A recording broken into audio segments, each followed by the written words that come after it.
భక్త, కాలాతీతమైన నా నిశ్శబ్దం నిన్ను చేరింది. నువ్వు వినడానికి సిద్ధంగా ఉన్నావు కాబట్టి నేను మాట్లాడడానికి సిద్ధమయ్యాను. శూన్యం నుంచి వెలుగు పుట్టినట్లు ఈ కథ కూడా శూన్యం నుంచే పుట్టింది. అది ఏ శూన్యం తెలుసా? మనిషి హృదయంలో పుట్టే సందేహాల శూన్యం. ఈ లోకాన్ని ఎవరు నడిపిస్తున్నారు? ధర్మం అంటే ఏమిటి? అధర్మం ఎందుకు పుడుతుంది? ఈ ప్రశ్నలకు సమాధానం చెప్పడానికి నేను నిన్ను ఆది కాలానికి తీసుకెళ్తాను. ఈ విశ్వం రూపం దాల్చే ముందు మనసు పుట్టింది. మనసుకు ముందే కర్మం పుట్టింది. కర్మానికి ముందే ధర్మం పుట్టింది. ఎందుకంటే కర్మ ఎలా పుడితే దానిని నడిపించే శక్తిని ధర్మం అంటారు. నేను ఈ లోకాన్ని సృష్టించలేదు భక్త, ఈ లోకం నన్నే సృష్టించింది. జ్ఞానం ఉన్న చోట, ప్రేమ ఉన్న చోట, న్యాయం ఉన్న చోట నాకు రూపం. ధర్మం ఎందుకు పుట్టింది? ఒకే కారణం, బలవంతుడు బలహీనుణ్ణి బాధించకుండా ఉండడానికి, పాపం మరొకరి జీవితాన్ని నాశనం చేయకుండా ఆపడానికి. న్యాయం అనేది దేవతలు చేసిన శాసనం కాదు, మనిషి హృదయం నుంచి పుట్టే ఆలోచన.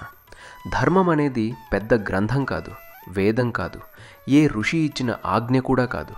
అది మనిషి లోపలే మెరిసే కాంతి. దాని పేరే ధర్మం.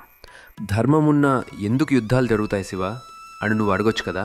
చెప్తాను భక్త. ధర్మం నిలబెట్టడానికి అధర్మం కూడా అవసరం. వెలుగు అర్థం కావడానికి అంధకారం అవసరమే. సుఖం విలువ తెలుసుకోవడానికి వేదన కూడా అవసరం. అమృతం మహిమ అర్థం కావడానికి గరళగరళం యొక్క చేదు విలువ అవసరం. అధర్మం పుడుతుంది మనిషిలో నేనే అనే అహంకారం పెరిగినప్పుడు. ధర్మం పుడుతుంది నేను ఎవరి కోసమై ఉంటాను అనే వినయం పెరిగినప్పుడు. అందుకే ధర్మం ఎప్పుడూ నిశ్శబ్దంగా ఉంటుంది, అధర్మం శబ్దం చేస్తూనే ఉంటుంది. మహాభారతం యుద్ధం భూమిపై జరిగింది, కానీ అది పుట్టింది ముందుగా దేవలోకంలో. ఒకరోజు దేవతలు నా చోటికి వచ్చి చేతులు జోడించి, మహాదేవ, అధర్మం భూమిని శాసిస్తోంది, పాపాలు పెరిగి శిక్ష పడడం లేదు, న్యాయం వాయిదా పడుతోంది, భూదేవి భరించలేక వణుకుతోంది అని చెప్పారు. ఆ మాటలు వినగానే పార్వతీతో కలిసి నేను కళ్ళు తెరిచాను. ఒక మహాశక్తి తరంగం నా నుంచి పెల్లుబికింది. అప్పుడు నేను దేవతలతో అన్నాను, ధర్మాన్ని నిలబెట్టడానికి ఒక మహా కథ అవసరం. ఆ కథలో పాపం కూడా ఉంటుంది, పుణ్యం కూడా ఉంటుంది, కన్నీరు కూడా ఉంటుంది, నవ్వు కూడా ఉంటుంది, త్యాగం, ప్రతీకారం, కోపం, క్షమ అన్నీ మిళితమై ఉంటాయి. సమస్తం ఆ ఒక్క గ్రంథంలోనే లభిస్తుంది. ఆ నిర్ణయం నుంచే మహాభారతం విత్తనం నాటబడింది. ఇప్పుడు నువ్వు అనుకోవచ్చు, పాండవులు ధర్మపక్షం, కౌరవులు అధర్మపక్షం కదా అని. కానీ అదంత సులభం కాదు భక్త. పాండవులు సంపూర్ణంగా పుణ్యాత్ములు కాదు. యుధిష్ఠిరుడు కూడా అహంకారం చూపాడు, అర్జునుడు సందేహించాడు, భీముడు కోపంలో తప్పులు చేశాడు, ద్రౌపది కూడా మాటలతో అహంకారం చూపించింది. అలాగే కౌరవులు మొత్తం దుష్టులు కాదు. దుర్యోధనుడు ధైర్యశాలి, కర్ణుడు దానవీరుడు, అశ్వత్థామ భక్తిశీలి. కానీ తమ లోపాలను అంగీకరించని వారు అధర్మం వైపు నడవడం ప్రారంభిస్తారు. ఇది ధర్మం మరియు అధర్మం మధ్య అసలు తేడా. శివ, మరి నువ్వు ఆపలేదా యుద్ధాన్ని అని నువ్వు అడగొచ్చు. ఆపాను భక్త, చాలాసార్లు ఆపడానికి ప్రయత్నించాను. కానీ నేను కూడా ఒక నియమానికి బంధించబడ్డాను. మనిషి తన కర్మఫలం తప్పించుకోలేడు. తన నిర్ణయాలు అతన్ని ఎక్కడికి తీసుకెళ్లాలో వాటిపైనే ఆధారపడి ఉంటుంది.